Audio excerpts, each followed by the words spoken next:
Ẹ káàbọ̀ sí orí ètò mi SSCE Mathematics from zero to guru. Lónìí wọ́n máa ṣàlàyé bó ṣe lè convert bicimal to decimal àti decimal to bicimal. Kí ni à ń pè ní bicimal number? Bicimal number ni nọ́mbà tó jẹ́ pé decimal ló wà tó wá jẹ́ pé base 2. For example, sọ pé ta bá ní 101 báyìí binary number là ń pè. Ṣó ti yé? This is known as binary number, so when you have it in base 2. But tó bá jẹ́ pé ó tún lọ ní nọ́mbà míì, so for example ká pé ó lọ nírú ìlọ́po báyìí, so ká pé 101.10 base 2. So you know it is a binary number. Binary number níbẹ̀ tó tún wà ní decimal, so là ń pè ní kíni o? Bicimal. Òun là ń pè ní bicimal. So ohun tí màá ṣàlàyé fún wa lónìí ni pé bó o lo ṣe lè gbé irú bicimal yìí, bó o lo ṣe lè gbé lọ sí base 10 which is known as decimal tàbí denary. Àti pé bó o lo ṣe lè gbé èyí tó wá wà ní decimal náà, bó o lo ṣe lè dá a padà sí bicimal. Eléyìí ò le rárá, ó tẹ̀lé bó ṣe ń ṣe tẹ́lẹ̀ náà ni. So ká gbé for example, I want to convert 101.10 base 2 to decimal.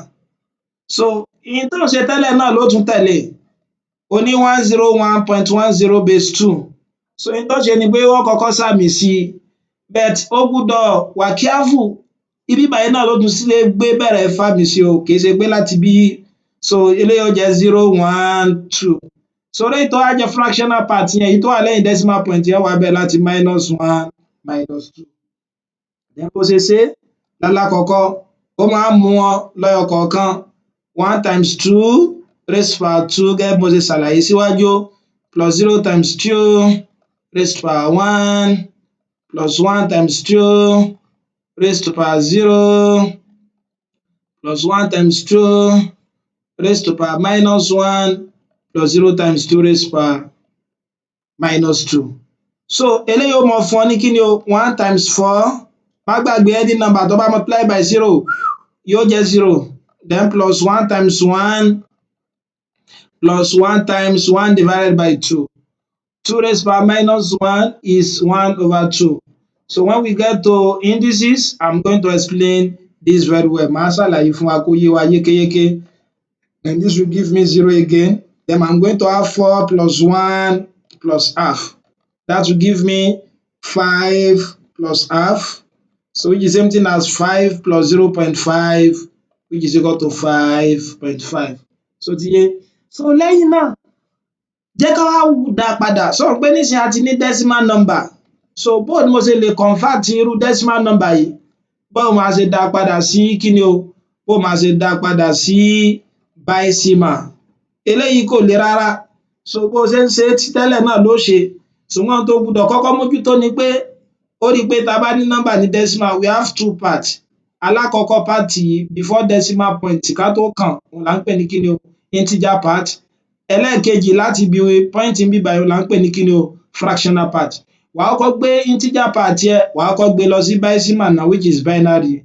Má gbàgbé bá a ṣe mọ́ ṣe, ó mọ fi 2 gé títí tí ò fi ní ṣẹ́kù nǹkankan ńlẹ̀ mọ́. 2 mélòó lá wà nínú 5? That's 2 remainder 1. 2 mélòó lá nínú 2? 1 remainder 0.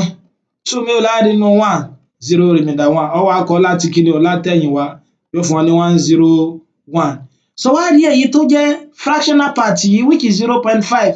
Bó ló ṣe jẹ́ 0.5? Sọ mọ̀ pé tó bá ní 5.5 o lè tún kọ as 5 plus 0.5.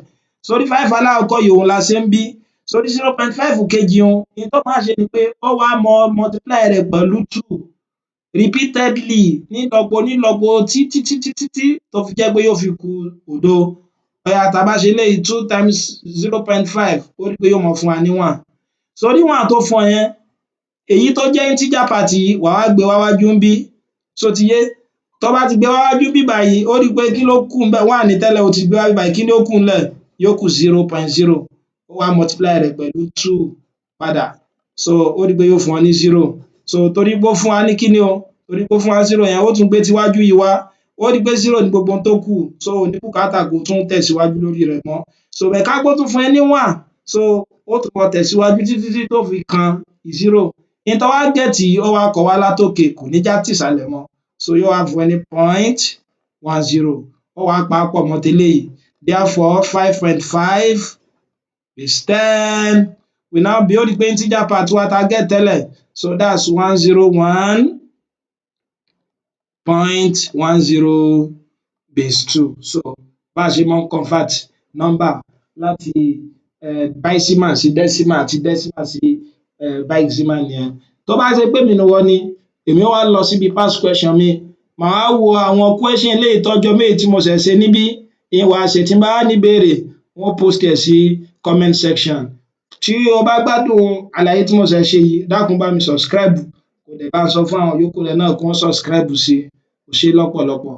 so far so good so memorable ẹ kú.